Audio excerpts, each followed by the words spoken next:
Buenas tardes, ¿qué tal? ¿Cómo están? Hola, profe. Ahora en un ratito arrancamos, cuando se haga la hora. Bueno, Hola, buenas tardes. Hola, buenas tardes, ¿qué tal? ¿Todo bien? Qué suerte, qué alegría. Gente que anda bien. Yo hoy estoy re contento. Me han hecho un arreglito en casa que es muy importante. De hecho, están trabajando todavía. Con los cables de la luz. Bueno, buenísimo. Sí, sí. Lo único malo es que esto hace que la luz esté cortada, ¿no? Pero bueno, en fin. Ah, No, pero se disimula mucho porque arranca el grupo, entonces no notan la diferencia. Cuando vuelva la luz externa van a ver que quizás vacila un momento y quizás llegan a sentir que se apaga el ruido del grupo. Pero lo más probable es que no sientan nada. Muy bien, muy bien.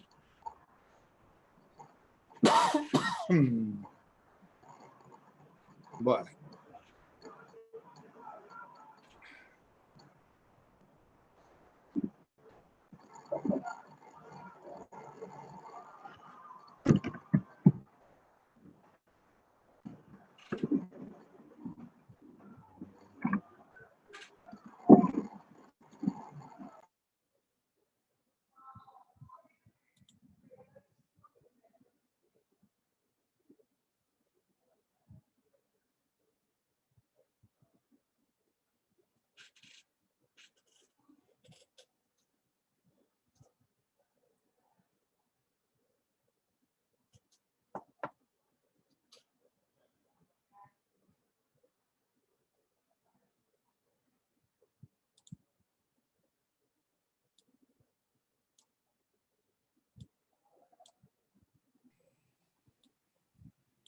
Hola, buenas noches. Buenas noches, ¿qué tal? ¿Cómo están? Bienvenidos.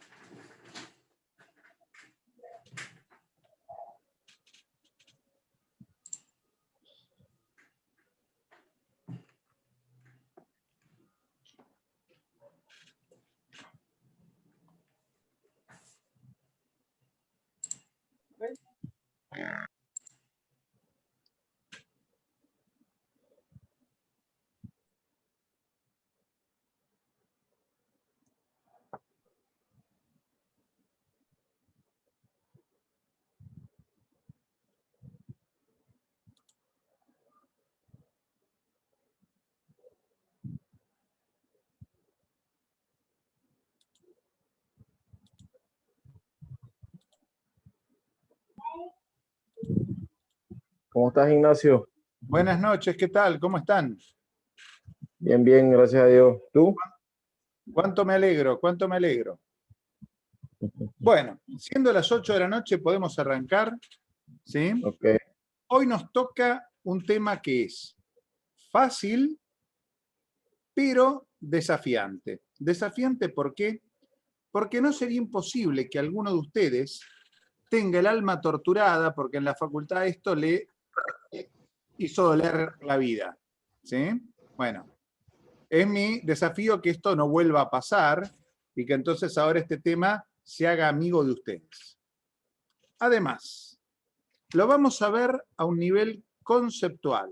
Esto es, vamos a tratar de entender los fundamentos básicos de la estadística, pero sin desesperarnos por definiciones complicadas, sin hacer galanteo matemático, ¿sí? Sin ponerse loco.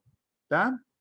Y algunos conceptos, van a ver ustedes que a propósito van a quedar intuitivos, y alguien podría decir imprecisos. Pero la idea es justamente que esto les permita un manejo de la cosa natural, ¿sí? Como vieron la gente que es natural de un tema, que lo maneja quizás con sus costumbres, aunque no puede decir qué es lo que está pasando cuando pone un cambio en una caja de cambios en un coche. Bueno, apuntamos a llegar a ese tipo de manejos de la estadística.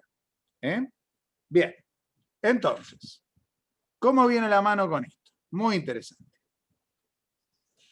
Para empezar, tenemos que ponernos de acuerdo en que la estadística tiene dos grandes capítulos. Uno que se llama la estadística descriptiva, que es el fácil, y otro que se llama la inferencia estadística, que es el difícil. ¿A qué se dedica la estadística descriptiva? Es algo que da vergüenza. Dice, sabemos lo que pasa con el universo. Conocemos la altura, por ejemplo, de cada uno de los argentinos.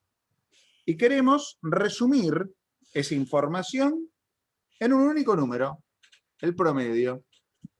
Bueno, entonces, la estadística descriptiva asume parte, da por sentado el conocimiento de todo el universo y lo que va a tratar de encontrar es resumir todo lo que pasa con ese universo en unos pocos valores.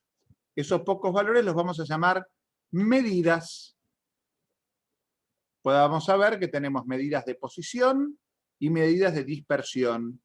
Las medidas de posición, como estas que tenemos acá, la media, la mediana, ¿sí?, nos van a tratar de decir por dónde están los datos. Están más por acá, más por allá. Y las medidas de dispersión que tenemos en esta zona, lo que nos van a tratar de decir es si los datos están concentrados o dispersos, separados. Bueno, muy bien. Entonces, la estadística descriptiva parte del universo conocido, hace cuentas, cuyo resultado es certero, y con eso obtiene medidas. Ah, muy bien, perfecto. ¿Qué hace la inferencia estadística? La inferencia estadística esencialmente lo que hace, les cuento, es trampa. ¿Cómo? Sí, hace trampa. ¿Por qué? Porque la inferencia estadística parte del conocimiento de solo una muestra del universo. Ya no conocemos todo el universo. Conoce una muestra de ese universo. Y para que esto ande, esa muestra va a tener que ser una muestra aleatoria. Si la muestra no es aleatoria, entonces no vamos a aprender nada sobre el universo. ¿Bien? ¿Y qué va a tratar de hacer la inferencia estadística? Bueno, va a tratar de copiarle lo que hace la estadística descriptiva. Va a tratar de, a partir de esa muestra de lo que pasa con lo que pasa con el universo, va a tratar de calcular cuánto valen esas medidas para el universo. Entonces, voy a agarrar una muestra de todos los argentinos, les voy a medir la altura, y después con eso voy a tratar de inferir cuánto me daría el promedio de la altura de todos los argentinos si fuera y los midiera. Esta es la clave de por qué la inferencia estadística está piola. Está piola porque nos permite agregar valor. Ahora bien, ¿por qué nos permite agregar valor? Porque me ahorro de medir la altura a un montón de argentinos. Vamos todavía. Hacemos un ahorro. Pero, como nada es gratis en el mundo, nada es gratis, recuerden siempre, Dios perdona siempre, los hombres a veces, la naturaleza nunca. Entonces se paga un precio. El precio que se paga es que ese conocimiento que en la estadística descriptiva de las medidas era preciso, daba tanto y no había nada que dudar, en la inferencia estadística no vamos a estar tan seguros. Nos va a dar un número, pero nos va a dar un rango de 1 a 6. Bueno, ¿hay alguna probabilidad de que el resultado esté dentro de este paquete de números? ¿Pero podría dar otra cosa? Sí, también podría, pero es menos probable. Bien, entonces, extendemos la información de la muestra al universo, bien, ahí ganamos, pero como contrapartida entregamos que lo que vamos a obtener tiene menos certeza que lo que tendríamos si hiciéramos estadística descriptiva. Pero claro, es mucho más barato. ¿Bien? ¿Se entiende entonces la diferencia entre la estadística descriptiva y la inferencia estadística? Para lo que nosotros vamos a querer ir haciendo, que es predecir el futuro, Obviamente lo que más nos va a interesar es la inferencia estadística. Porque nunca vamos a saber todo sobre un problema. Vamos a saber un poquitito y con eso vamos a querer expandir nuestro conocimiento al todo. Entonces les hago notar que todo lo que vamos a hacer después, en el fondo, estaría metido dentro de la inferencia estadística. Todos los modelos predictivos que vimos y lo que vamos a ver, lo que tratan de hacer son inferencias. Bien, perfecto. Entonces, ¿cómo sigue la mano acá? Bueno, les hablé que tenemos medidas. ¿Y las medidas de qué hablan? Me hablan de lo que pasa con un determinado dato. El nombre que le dan los estadísticos a estos datos es el de variable aleatoria. ¿Qué es una variable aleatoria? Bueno, imaginen ustedes que tienen una caja que viene con un visor y un botón. Cada vez que apretan el botón, el número que está en el visor cambia. Eso es una variable aleatoria. Ah, qué complicado, nunca vi eso en mi vida, dicen ustedes. Y podrían tener razón, pero lo dudo. Veamos. Posibles variables aleatorias con las que se han encontrado. ¿Alguno se encontró con un dado alguna vez? ¿Sí o no? Sí. Sí, bueno, digan algo, claro, vieron un dado. Cada vez que tiro el dado, es como apretar el botón de la variable aleatoria. Y el resultado que veo en el visor es lo que me está mostrando el dado en la cara que queda arriba. Muy bien. Tirar un dado, tirar una moneda, medir un argentino, son todos ejemplos de variables aleatorias. Y vamos a tener dos tipos de variables aleatorias. Primero, variables aleatorias discretas, cuando la cantidad de posibles resultados es finita y entre dos resultados en el medio no hay nada. Ejemplo, el dado. El dado puede dar 3 o puede dar 4. ¿Pero hay alguna forma en la que el dado dé 3,5? No, ¿no? No. La moneda puede dar cara o puede dar seca, pero no hay forma que se quede en el medio. Pues muy bien. Entonces, eso es una variable aleatoria discreta. Como contraposición, tenemos las variables aleatorias continuas. Por ejemplo, podría ser la temperatura como función del tiempo. La temperatura de las 3 de la tarde de hoy, qué sé yo, sería 28 grados. Y la de las 4 de la tarde, ¿qué sería? 28,5. Bueno, muy bien. Y en el medio, entre las 3 y las 4 de la tarde, había una temperatura, y sí. A las 3:30 yo podía medir una temperatura, y a las 3:15, y a las 3:05, y a las 3:01. Y prácticamente en cualquier instante intermedio que yo hubiera decidido pararme, entonces tenía sentido decir que puedo medir una temperatura. Bueno, entonces las temperaturas, como función del tiempo, las podemos pensar como variables aleatorias continuas, porque en el medio siempre hay cosas. Y podría la temperatura dar cualquier valor. Muy bien. Les decía que tenemos medidas de posición y medidas de dispersión. La medida de posición puede ser el promedio, puede ser la mediana. Algunos de ustedes le habrán dicho con una cara así muy de sabio profundo que te dice la vida, que la mediana es superior al promedio porque uno se ve menos influido por los outliers, que son datos malos que hay que tirar. ¿Sí? ¿Alguno de ustedes oyó hablar mal de los outliers? ¿Sí? Bueno, bien. Les cuento. Dicho así en el aire, en abstracto, es mentira. ¿Por qué?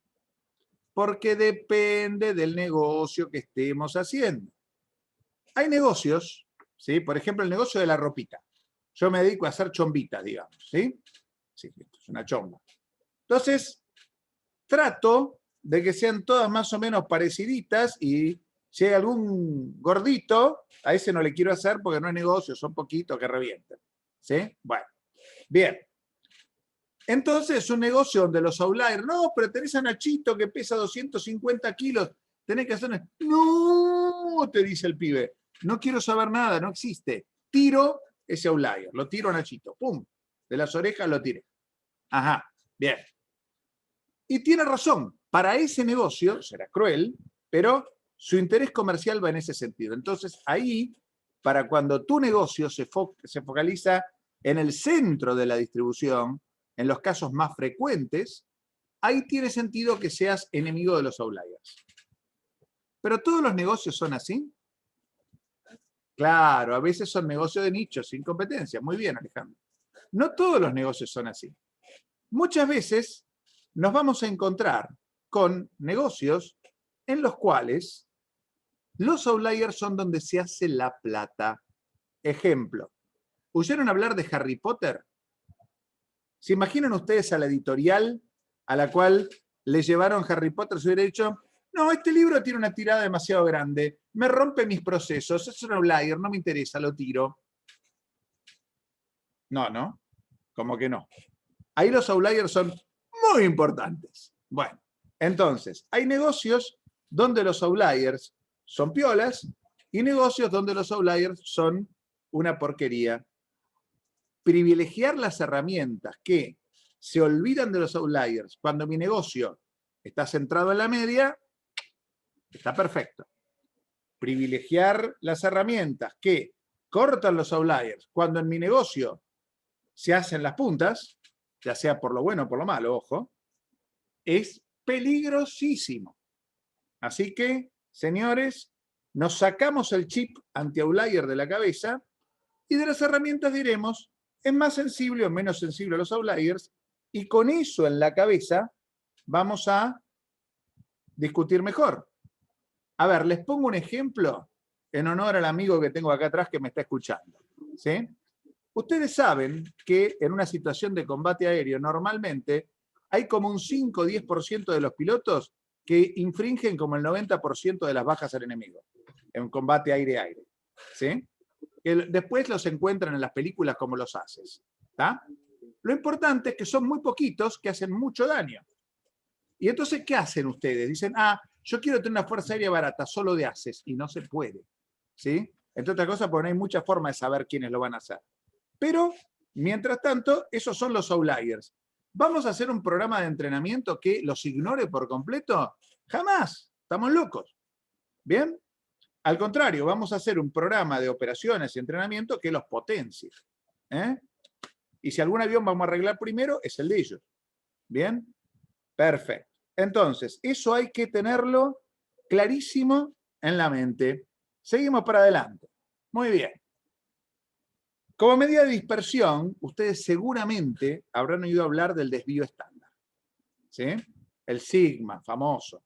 Y le dan varios nombres, que la varianza, que esto, que lo otro. Ya vamos a clarificar bien qué es cada cosa. Pero esencialmente nos hablan de datos delgados, sigma chiquito, datos gordos, sigma grandote. Eso, recordar muy bien. Entonces ahora vamos a empezar a hacer un experimento de mucha paciencia con una variable aleatoria. La variable aleatoria va a ser nuestro dado. ¿Sí?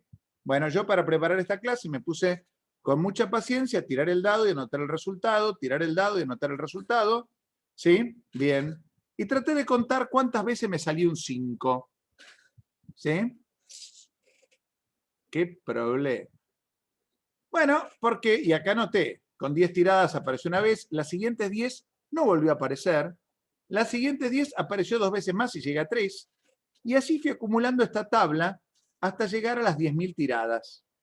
¿Me lo creen?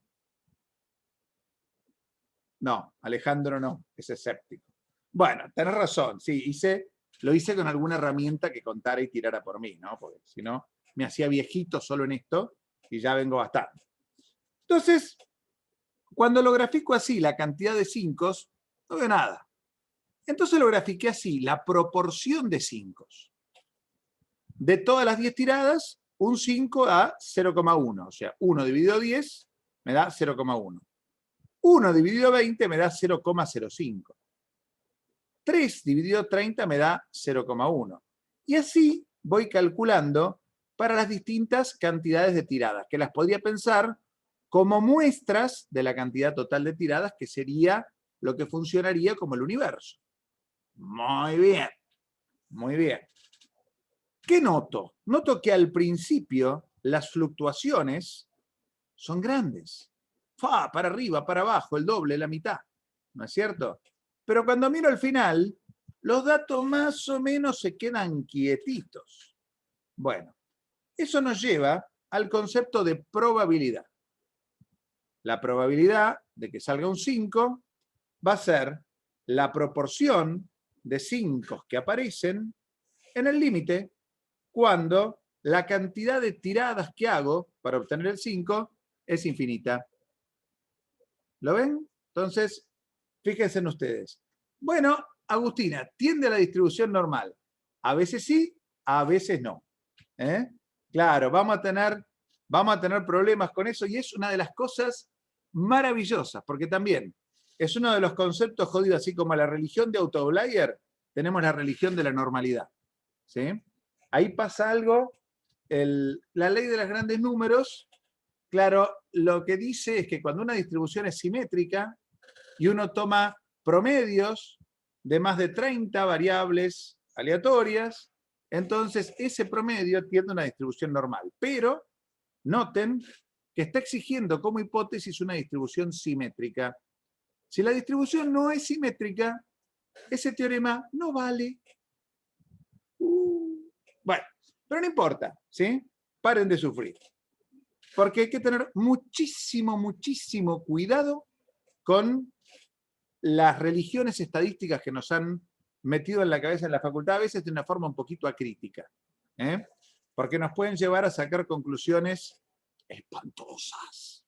Bien, hasta ahora la probabilidad, ¿cuándo? El número de casos, el número de intentos tiende a hacerse muy grande, la pedantería matemática nos diría tiende a infinito, ¿sí? ¿Cuántos pasaron? ¿De cuántos podían pasar?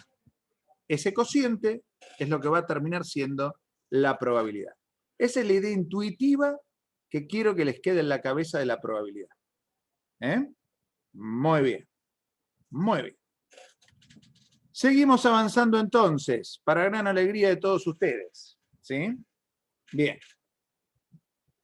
Una herramienta, que ya la vimos como una medida, es esta del promedio. ¿Qué trata de representar el promedio? El promedio trata de representar por dónde están los datos. ¿Sí? Muy bien, fantástico.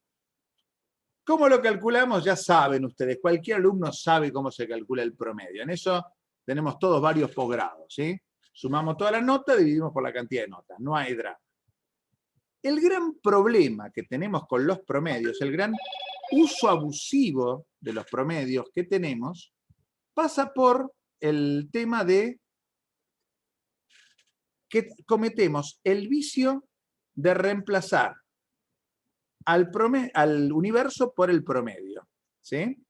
Y les voy a contar un ejemplo para que vean hasta dónde eso nos inficiona la mente y nos la creemos y es un maldito garrón. ¿Sí? Un maldito desastre. Imagínense ustedes que nosotros decidimos ahorrar plata con los zapatos. ¿Sí? Muy bien, muy bien. Entonces, para ahorrar plata con los zapatos, lo que vamos a hacer es calcular nuestro talle promedio. ¿Sí? En los distintos países se calculan los talles de diferentes maneras. Acá les digo, un pie chiquito es 36, un pie grande es 45. En otros lugares del mundo hay otras medidas, pero me voy a manejar con eso y ustedes dan el salto analógico. ¿Sí? Bien. Entonces supongamos que el talle promedio de toda la clase diera 40. Ya está. Compramos todos zapatos 40 y los compartimos. ¿Vamos a estar cómodos? Yo como que no, como me tengo que amputar los dedos más o menos para que me entre un 40, ¿sí? Y entonces, ¿sí? ¿Qué ocurre? Bueno, ocurre una cosa terrible. Ni siquiera es que va a estar cómoda la mayoría. Si yo cometo el error conceptual de reemplazar a la mayoría al universo por el promedio, ese error conceptual es brutal, ¿sí? Realmente no se comporta igual. Fíjense lo que nos pasaba con los zapatos. La inmensa mayoría de nosotros estaría profundamente disconforme. ¡Uy, qué desastre! Y entonces, ¿qué podemos hacer? Bueno, lo que tenemos que hacer es no cometer ese error. Nunca pensar que un grupo es varias copias del promedio, sino que en cada uno de los grupos tenemos diferencia. Ejemplo típico de pensar mal los promedios, es decir, bueno, la altura promedio de los muchachos podría ser, en algún conjunto, 180 centímetros. La altura promedio de las chicas podría ser, en algún conjunto, 164 centímetros. Hasta ahí está bien. El error viene cuando creemos que los muchachos son más altos que las chicas. Porque eso, afirmado en matemáticas, sería, para cualquier muchacho es más alto que cualquier chica. Y eso es falso, ¿sí? Es muy falso. Entonces hay que evitar ese pensamiento de reemplazar a la muestra o al universo por el promedio. Como dice Silvia, es muy posible que nadie calce 40. Eso es, ¿sí? Bueno, entonces tener eso bien presente. O sea, nadie sería feliz pese a que estuviéramos usando el promedio. Muy bien. La otra cosa que tenemos es la mediana. ¿Y qué es la mediana? La mediana es el dato del medio. El dato que está entre dos partes. ¿Sí? Muy bien. Fantástico. Y entonces, ¿qué es lo que ocurre? Bueno, lo que ocurre es que si la cantidad de datos es par, hacemos el dato del medio con el promedio de los dos que están en el medio. Y si la cantidad de datos es el impar, la mediana es la que deja tantos datos de un lado como del otro. Y no hay problema. ¿Eh? Claro, exacto, Alejandro. El problema es que la gente muchas veces lee mal la información, pero lee mal la información porque el chip que le pusimos es malo y aparte hay otra cosa que se llaman errores típicos de la percepción humana. Algo que tendría que ser terriblemente importante porque son deslices que comete nuestro cerebro pensando de manera analógica. Bueno, ¿y entonces qué se puede hacer? Pues bien, lo que se puede hacer es estar atentos y advertirnos entre nosotros cuando vemos que el otro le está agarrando eso. Al que le interese este tema de los desvíos de la percepción humana, le recomiendo enfáticamente el libro Pensar rápido, pensar despacio, de Daniel Kahneman, ¿sí? Y para completar la acción comercial, ¿sí? Acá está, se los muestro, ¿eh? Pensar rápido, pensar despacio, muy buen libro. Psicólogo ganador del Premio Nobel de Economía. Así que dirán una rara avis. ¿Eh? Muy bien, muy bien. El desvío estándar, por supuesto, una pavada. Acá siempre viene la pregunta que vuelve y vuelve, ¿sí? Sobre el -1, este de acá. Bueno, tiene que ver con muchas cosas, ¿sí? En particular, van a ver que en algunos lugares lo van a encontrar, en otros no, se van a hacer un lío terrible en la cabeza. Cuando estén haciendo las cosas bien, el n va a ser grande y el -1 no va a importar. Y ese -1 lo que tiende es a corregir para tener un estimador no sesgado en vez de tener un estimador sesgado cuando estoy saltando con una muestra, estimar el universo. Y tiene que ver con que al meter al promedio acá adentro, que se calcula también a partir de los mismos datos, ya me estoy como consumiendo un grado de libertad. Pero todo esto, bla, bla, bla, bla, bla, solo para los que se preocupan por esos detalles matemáticos. A nivel intuitivo, es lo mismo. Bien, perfecto. Seguimos. La otra herramienta que tenemos que aprender a hacer y que vamos a usar hasta en la sopa es el histograma. Ah, ¿vamos a hacer sopa de histogramas? Sí, vamos a hacer. El histograma, ¿qué trata de decir? Bueno, ¿cuántas veces ocurrió cada una de las situaciones posibles? ¿Cuántas veces salió el 1? ¿Cuántas veces salió el 2? ¿Cuántas veces salió el 3? A ver, disculpen que tengo un problema. Bueno, tengo un problema, chicos. Disculpen. hay un drama. Me disculpen unos momentos, hacemos un intervalo. Perdón, pero... Sí, no hay problema. Ya voy. Ok, no hay problema.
Y ahora es joderse, que lo arregle. Yo dar la clase.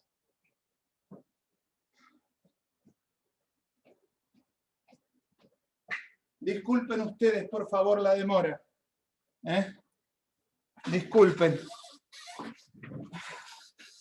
Se mandaron un moco. No hay problema. Me dejaron sin luz. Y entonces el grupo arranca en permanente. Y no lo saben arreglar. Bueno, entonces, el histograma. ¿Sí? El histograma cuenta cuántas veces obtuve cada resultado. Lo que notamos es que al aumentar la cantidad de tiradas, las cantidades tienden a hacerse parejas. Es otra forma de ver lo que ya habíamos visto en que la proporción de 5 tendía a hacerse estable. La proporción de todos tiende a hacerse estable. Y todos convergen al valor que corresponde. De vuelta, todos convergen a la probabilidad. Muy bien. Entonces, les hablé de distribuciones discretas sin nada en el medio. Un ejemplo es la distribución uniforme, que es la del dado, el dado equilibrado. Otro ejemplo es la binomial, que dice cuántas caras y cuántas secas puedo llegar a tener en 20 tiradas. Bueno, un resultado posible. Y también tenemos distribuciones continuas, como la normal, que ya nombraron, o la log normal. ¿Sí? Muy bien, ningún problema, nos las vamos a encontrar repetidamente en el curso. De la normal, lo que me interesa que les quede claro es que las distribuciones continuas, uno no tiene cuál es la probabilidad de un resultado.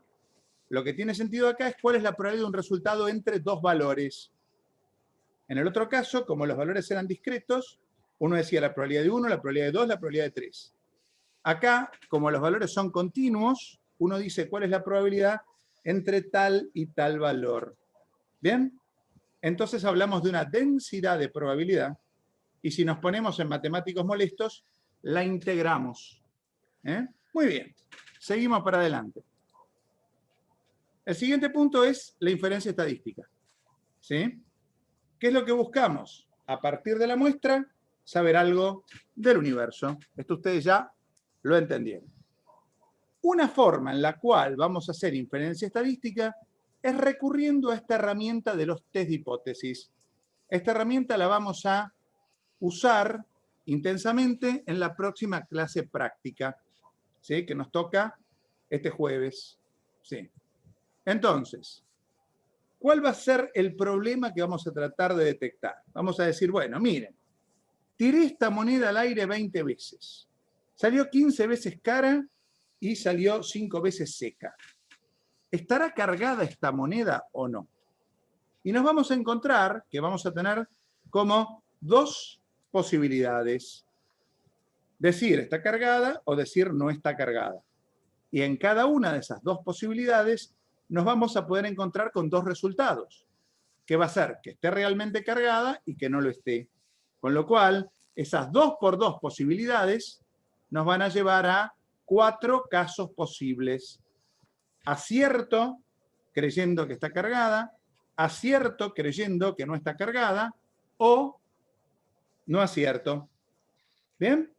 Entonces, eso es lo que vamos a tener que aprender a manejar. ¿Está? Entender hasta dónde podemos estirar la probabilidad de que esté cargada, porque nos vamos a descubrir que no nos da lo mismo equivocarnos en un sentido que en otro. Piensen en el caso de un sistema que tiene que decidir si manda una ambulancia en 15 minutos o un médico en 2 horas. El error de mandar la ambulancia cuando con el médico alcanzaba es un error de gastar dinero. El error de mandar el médico en 2 horas cuando necesitaba la ambulancia en 15 es un error que mata a la gente. Muy bien. Entonces, ¿está claro el panorama? Ajá. Bien. Bueno. Y eso es lo que vamos a tener que trabajar intensamente en la clase práctica. ¿Tá? Aprender a valorar los distintos tipos de resultados y errores, y esto es lo que va a hacer que lleguemos a ser científicos de datos prácticos y no teóricos. El científico de datos teórico dice, tenés una probabilidad de que esté cargada de tanto. ¿Y pero qué hago? No sé, ya te dije mi resultado. Y se queda en el resultado matemático, que es perfecto, pero no ayuda a tomar una decisión. Un científico de datos práctico colabora con la toma de decisiones, dando información útil para el negocio y que se compadezca de los problemas que se le generan al negocio. ¿Bien? Bueno, entonces, disculpen la interrupción. El jueves retomamos este concepto para aplicarlo, ¿sí? Y vemos cómo seguimos. Muchísimas gracias por la paciencia y por el interés. Y será hasta el jueves a las 20. Gracias, nos vemos. Gracias, Ignacio. Hasta luego. Muchas gracias. Que la Muy pasen muy claro bien. todo. Igualmente. Chao.